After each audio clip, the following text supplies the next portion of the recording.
All right, I already clicked live here. Waiting for Mike, but he'll log on any second. I got a bunch of open afternoon trades that I'm monitoring, so I'll just kick it over to you. Give us the rundown here. Did you buy any AMD? I did. Yeah. Actually, I told you I bought AMD 2 days ago.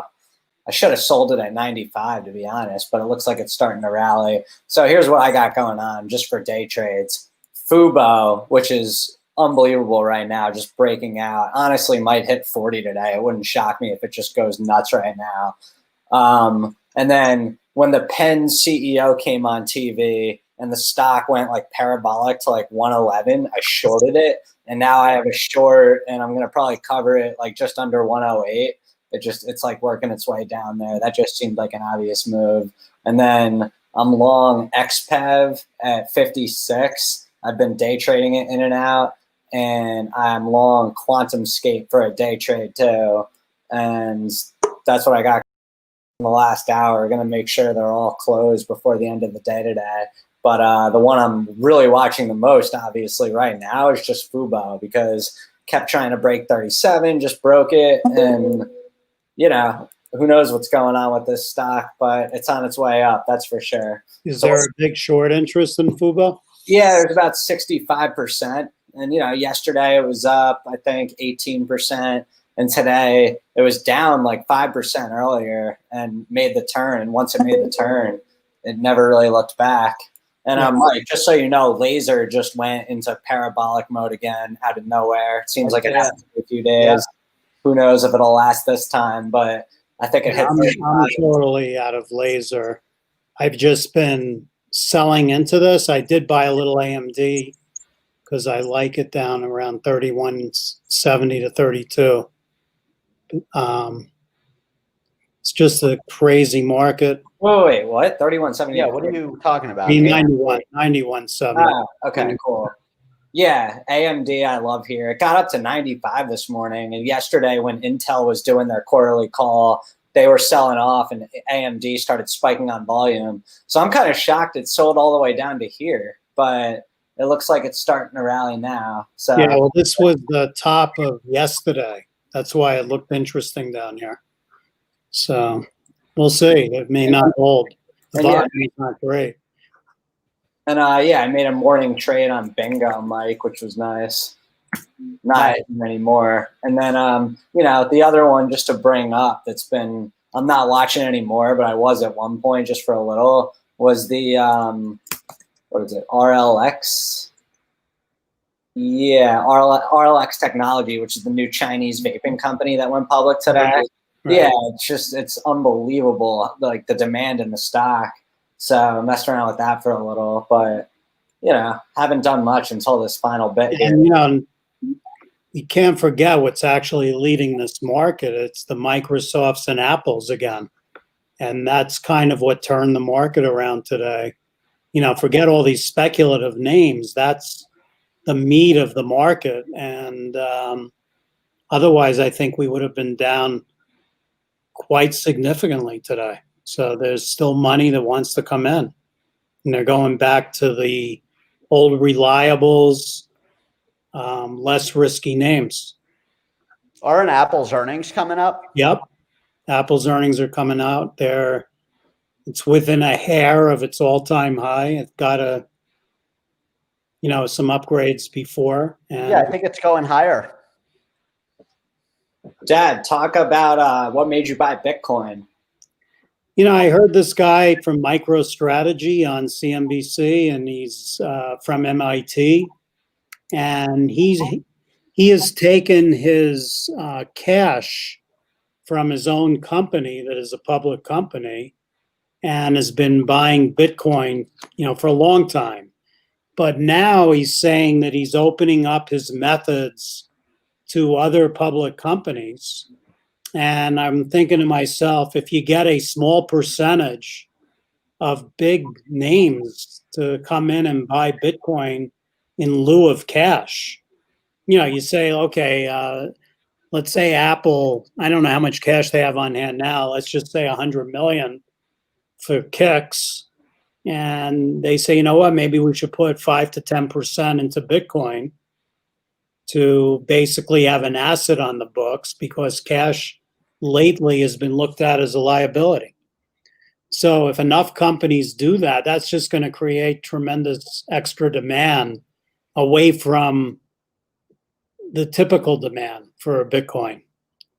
So that's the first time I've heard anything that sounded like there may be some meat behind this. So you're basically just thinking that this guy's going to successfully convince a lot of big time companies to do this. And then just because of the supply and demand imbalance with Bitcoin, it's naturally going to just drive it up like crazy. Yeah, I don't know how quickly, but what you need is just a few of these companies, right? Like, can you imagine it? Hold on a second. Can you imagine if Apple said in their meeting next week when they do their earnings, we've decided to take 5% of our cash and put it in Bitcoin? Oh my God. Yeah. I can't even imagine the reaction. Well, yeah, even not even the reaction, but if they just did that, that alone, before they even announced it, would probably drive the price up to like 150 grand, and people wouldn't even know what was happening. In fact, when the Bitcoin was down today, this company, MicroStrategy, bought $10 million worth, and that's what turned it around. I wonder if this story starting to circulate is what's preventing it from going down a lot more. I know, like last night when it broke 30,000, there were a lot of people that were predicting you were going to see a quick flush down to 20. But it almost seemed like too many people were saying it, where maybe the bottom's in with Bitcoin. Who knows? I don't think the bottom is in, I think it's just another reason to convince me that there might be something more to it than one buyer buying it from another. Not that it's different, but it would be a lot stronger type of buyer if corporations started putting it on their balance sheet. Yeah, well, that's one of many reasons this thing is just getting started. Mike, you got any gene therapy stocks that you're looking at? Or I mean, I'm already in all the gene therapy. Yeah, I mean, they're having a good day. They've been hit lately, but today they've turned around. They've done a couple of offerings, and the market's trying to absorb all that. You know, you knew that was going to happen. Yeah, Edit did an offering the other day. Yeah.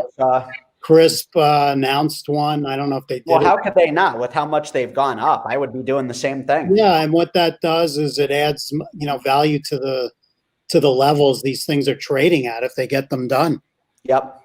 Dak, can you try and make some sense of what's been going on in like the GameStops of the world with these short squeezes? I know it's batted off of here a little bit, but yeah, I think that's exactly what it is. It's people trying to push the shorts into covering, buying by the Robinhood gang, and there's no stock to short, and it's killing the shorts. Let me ask you though, because there seems to be almost like a misunderstanding, and I think you've talked about it off of here a little bit, but isn't it true that the short float is not necessarily all that matters? Like when people are like, oh, the short float's high, it's 65%, so it's going to be like a GameStop. What are the other factors that really determine whether or not a high short float is actually as significant as people think when it comes to a possible short squeeze?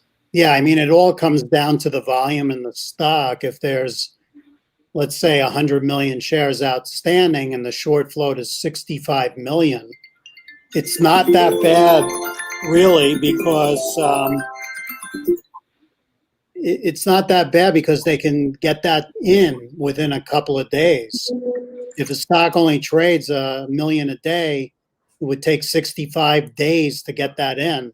But if it's trading over 100 million a day, it's not so difficult. So, yeah, and that's why I don't know if this is necessarily updated or not, but I think the shares outstanding for Fubo are like 67 million, and the stock's been trading, probably on average in the last couple of weeks, 25 to 30 million a day. So you're basically saying when you look at it like that, it's a lot different than potentially what's going on in GameStop, which has driven the stock up from 18 to where's it at now, like 50? Yeah, 58. It's crazy. So yeah, and I don't know. Did you see Vuzi today? That thing had stopped trading on volatility. Jesus. Ran up to 1280. Now it's 1255. It's insanity. All these names is crazy. Yeah, and today, kind of like even last night with what was going on with Bitcoin and then the futures, kind of felt like today was going to be a day that there was a lot of selling, and it just quickly. I mean, the market's down, but there's a lot of stocks that are working their way up. I'm having a hell of a day. Yeah, that's what I'm saying. But like the market as a whole is still down. I don't know. There's obviously stocks that are up and stocks that are down, but it's still just well, the market's down for two reasons: Intel and IBM. They're in the Dow. Both crap companies, ancient, that haven't been able to figure it out. It's funny. Is Intel really doing that badly? They earn 5 point something dollars. They're getting their lunches eaten by NVIDIA and AMD. Well, they've increased their market share. They increased their dividend. I don't think it's as bad. Yeah, no, I think when you hear the way Dan Nathan broke it down on CNBC, and I totally agree with everything he says. When you look at a stock that runs up 50, 60, 70% into earnings, it doesn't matter what they say, it's going to sell off. And that's what happened with Intel. And it's selling off, and it's probably a great buy down here, and it's probably going to quickly work its way back. And, they definitely had a good quarter, and there's a lot of people that are pumped about that name. There's no doubt about it. Yeah, and I heard an example. I think they use NVIDIA. I mean, NVIDIA is trading at 70 times earnings. Is it going to trade at 90 times earnings? But in contrast, Intel at 18 times earnings could easily sell at 23 times earnings. For sure. That would mean the stock will go up more than NVIDIA. So, I heard some people kind of making a similar comparison with the cars when it's like, and I didn't necessarily agree with this, but they were basically saying, if Tesla's valuation is going to stay where it is, there's a lot of car companies that then need to play catch up with their valuations. And I know Tesla's a technology company, and that's not the right way to look at it. My better question for you is, we all basically got out of Ford yesterday. What are you done with that for good, or if it gets back down to even 11, are you getting back in? Well, no, I think you got to keep Ford in front of you, but this won't be. I don't think it'll be a double from here anytime soon. I'd be surprised. It's really good that they're writing down some of this pension money, $1.5 billion. The biggest issue for Ford is how much they owe the pension. And if they can get through all that, it's going to look like a much different company at the other end of it. But, this stock has gone, what, is it already a double? Yeah. I mean, you got us in at Ford at like 6.5 and not quite. Basically. It just felt like it had run enough for now, and now it's got to deflate a little bit. If it keeps going, let the next guy make the money. Yeah. We'll find another one, as I always say. Did you hear Mark Roberts this morning? What did he say? Well, he had a good comment. He was like, the fast money's been made in Ford. Well, that's true, right? Yeah, and I liked that because it was the day after we all, what felt like, kind of sold the top tick of Ford. Same with SSPK. Yeah, I was going to bring that up next. What's that doing today? It's down 6.5%. That's going to be a stock I'm going to have my eye on because I definitely want to get right back in when the time comes. Yeah, when it's not completely overbought. Yeah, maybe at like 1750. Yeah. Yeah, who knows where it goes back down to, or if it goes up to 30, it wouldn't surprise me either in this crazy market. Yeah, that's true. Compass having a good day. Yes, Mike. CMPS. Yeah, that one looks good. And DraftKings has not been acting well. Now I'm starting to think I might just buy LVS next week and get out of that. The way I'm starting to look at DraftKings is they had that offering price at $52.50 a while ago, and now it's above $52.50. And it seems like on the dips, it at least is supporting itself above that. I still think that stock's going to break out like crazy. It's a long-term stock for me for sure, but it's been annoying. I'll tell you a stock that I saw huge option calls bought in today that I thought was interesting was McDonald's, because I never see anything for them on there. And when I looked at the chart after I saw that, it kind of looked like a chart that was possibly set for a big breakout. I could see it. I mean, they haven't done anything recently. Their stock's been kind of in a holding pattern. Yeah, it had that big move up, after March, and then it's kind of. Their chart definitely looks good. Yeah, and then oh my God, Palantir's up 25% right now. Boom. I was about to say that. if you looked at Palantir today, because last time I was looking at it, it was up like 5, and now it's up 25. Well, I'm glad I bought more of that.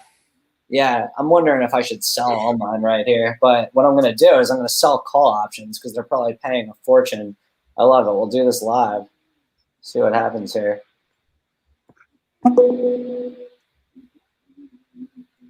Let's see. It's so obvious when stocks are going to go parabolic like that. I knew that was happening. Well, with Palantir. Yeah, that was so obvious earlier this week that this was coming. Let's see. These guys were all over this AZRX this morning. Brendan. I didn't hear it mentioned. Yeah, that would have been some buy. It went from $1.30 when they mentioned it to $2.63. Now it's at $1.91. I don't even know what kind of biotech it is. Like it matters. I don't think anyone even knows what they're buying these days. They just look at a symbol and they're like, oh, yeah, that looks good. The 32s are paying $4.40 for February 19th. Stocks at $32.40, up 25%. That's pretty damn good. But honestly, I figured it'd be better. Well, it's already stretched. That's probably why. Yeah, I'm going to sell all of my Palantir right here. I'll get back in when shit hits the fan, which could be at any point with all these stocks. Yeah, the one thing I'll say about Palantir is it's been consolidating for so long under 30 that, you know. I know, too much quick money though to turn down. I'm not going to be stupid. Yeah, no, I'm with you. The market could easily be down huge next week and along with this. For sure. And you know what's come off a lot, Mike, and I've been keeping an eye on it, is Match. Time to buy it? I don't know. It's off because Al owns it. Actually below the 50 today. Yeah. Ever since Al jumped on Match, it's been a dud. I mean, it's probably a good buy. Great buy. I love where your head's at here, Dad. I'm probably going to look at selling some puts on this next week. Well, it could get down to 130 when you look at. I know, but that's why I'm not even worried. If I look out at like the 160 puts, Match is not going anywhere but up. People aren't going to stop having sex. Well, that new Chinese dating. I told you about that Momo. Yeah, but isn't there a new one that just started this week? It's like one of their ghost cities. They have a new something every second over there. Yeah, but I'm wondering if money is just going out of Match into these. Maybe. There's no doubt that Momo it just seems like people are loving the Chinese names lately. Neo, XPEV. Well, I think they're being delusional thinking Biden is going to be all buddy-buddy with them, which he's not. And that could be part of the short-term euphoria there, thinking, oh, Trump's gone, China's in the clear, which is not at all the case. So that's where I think there's been too much bullishness around these Chinese names the last week, and I'd keep an eye on that. Yeah, it's definitely been going on for really throughout this whole pandemic, mainly with the electric vehicle companies, but even today with that vape company. That was crazy. Well, that's all I got. You guys got anything else to add on here? Yeah, I bought a little SLB today in the morning because they had good earnings. And, I looked at that as a good value play here. And when the market was down what it was this morning, I'm like, this doesn't make sense. So I got that under $24. I own 500 shares of it now, just scooped a couple hundred shares, but that's my only oil play right now. So I think it's a good under the radar play. I like it. Dad, let me have a quick question for you. Is this the wrong way of looking at it? But laser with these volume spikes that seem to get sold every few days, doesn't that sort of mean, though, there's big institutional money coming into the name for it to have these random huge volume spikes out of nowhere? And even if they're getting sold long term, doesn't that kind of show you that, there's real money coming into this? Or is that just not a good way of looking at it? Well, I don't know. When you say the spike, which one are you looking at here today? I mean, well, sure. Ran up to 34.40. Yeah, I mean, yeah, every few days it does that, and you know, Yeah, I don't know who bought this, but obviously the selling was greater once they saw it was going up, because then it started to get hit. I mean, that's what every one of these spikes shows. Like, it's almost as if people don't realize that the stock is up $1 suddenly, and they all jump in at the same time to sell it. well, yeah, because it's crazy how it happens because it so quickly goes up like 6-7% out of nowhere, and then yeah, it's tough to not think to yourself, "Damn, I need to sell this spike right now," because that's all it is. A lot of people are just doing that. They're just not there for the spike. Their orders aren't out there, even though they would love to have sold it at 34, but they never had an order out there. So it runs up an extra 40 cents. And then the sellers come in hard. Yeah, it takes the next few hours to absorb all the selling that came in. Yeah. That seems to be the way of a lot of these names. One other one I wanted to bring up, I know we've talked offline, Dad, that list from last week, HMHC, I think is definitely, I bought it last Friday, and today's been its first down day since I bought it, but I think that is setting up for a big win in the year ahead. I already am up big on it, but I'm planning on adding more to my position because I just got in small to start. But yeah, I never bought it, but you know, that list is interesting. Well, that one specifically stuck out. I also bought some YTRA, the Indian online travel agency, because I love India is naturally a democracy, and they have so much room for growth with what they're doing with technology and just the notion of more people that live there having disposable income due to access to technology. I love the upside there naturally. What did you say the symbol was, Mike? YTRA. Yeah. So that seems like a good value also. And, RYCEY, Rolls-Royce, the aerospace division. I got some of that earlier this week, and there's very limited downside risk there. They're not going bankrupt, and the demand will increase for jet engines. This, reopening. Yeah, probably a good way to play the GE. It's kind of a similar story because they compete with way more upside potential this year with returns. Yeah, I don't know what their balance sheet looks like at all. It's looking great. They're in good shape. The UK would never they're like Boeing with the US with the UK, Rolls-Royce. There's no chance they would ever be in a situation where they'd go under. So that's really all the risk there. Let me just say another stock I'm looking at. It's up nice today, but it's well off its highs. I haven't bought it yet, but XL, which is XL Fleet, they're the electric vehicle for, big commercial vehicles. Like they have companies like Verizon, Coca-Cola as clients. And I've been seeing that the ticker's XL, there's been a ton of call option buying in it the last couple of days. And similar to a lot of these names that have come out hot this year, it ran up to like 35, so naturally sold off to like 18. But yeah, I love where your head's at here. Yeah, it feels like it's starting to make a base. Same with QuantumScape, which is QS. That one worries me a bit more. But yeah, I was going to say it's a little bit more speculative, but like just from the chart technical perspective, this stock feels like it could easily go up $25 from here. It could in a day. Like that's one of those stocks that could be up or down 50% when we wake up Monday. Well, yeah, I mean, it's already kind of been down to 50% though. And that's where it went from, 130-ish all the way down to like 45. And QuantumScape also has some legal issues they're dealing with, supposedly, with some fraud stuff. Well, it's more speculative than the other ones because they don't really have much until 2025. But XL Fleet, they're just both XL Fleet. I probably like a little bit more. I like that a lot more. I'm going to buy some of that. And the other one that I've been kind of messing around with is XPeng, which is also a similar thing, but it's well on its way back up. But China. Yeah, it's a Chinese electric vehicle company, but it's not like a fake speculative one. Along with NIO, they're killing it. They have a huge market cap, and they ran up really quickly to like 75, so naturally they came down hard to under 40, and the buyers are coming in again, and it just feels like they're supporting the name now. It got an upgrade today, kind of trades with NIO, And I personally don't think the Chinese electric vehicle rush is anywhere near over at all. I don't doubt it's not over. It's hard for me to trust that whole, like we talked about offline, the US China stuff. There's always this red flag with that.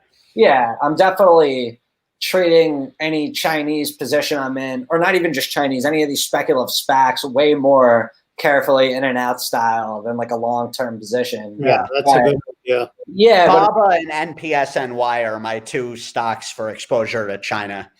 Yeah, but it's a stock with like an XPEV where, on any given day, if the buyers start to step in, this thing can go up 10% in a matter of seconds. And you can kind of,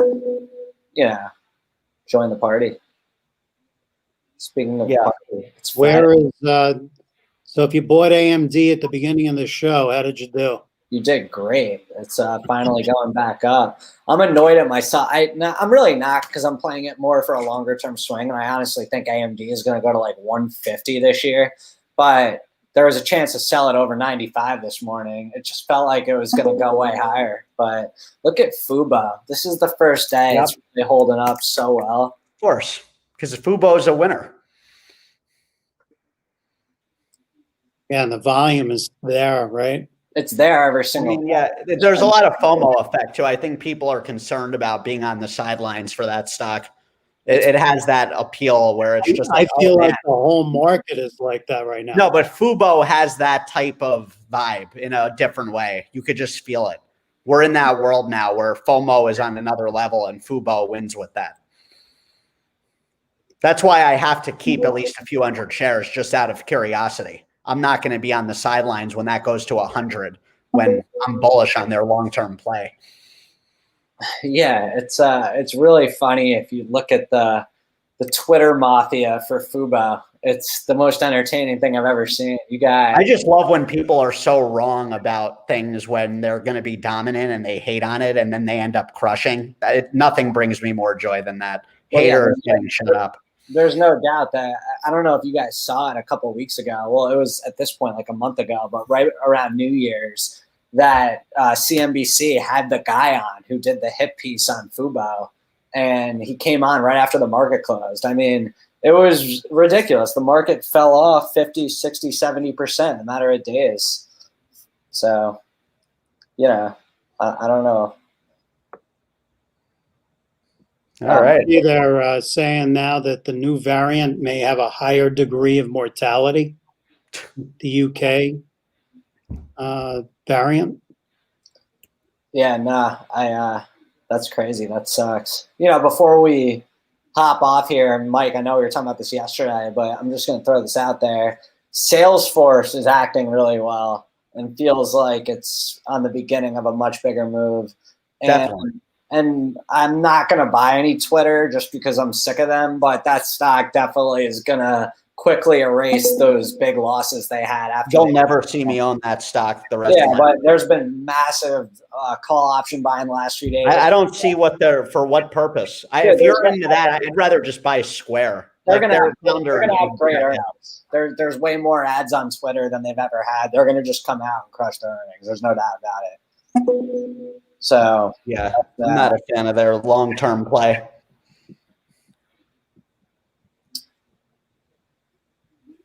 All right, guys. Well, market's about to basically turn positive here. So that's what happened. Market mashup. Subscribe.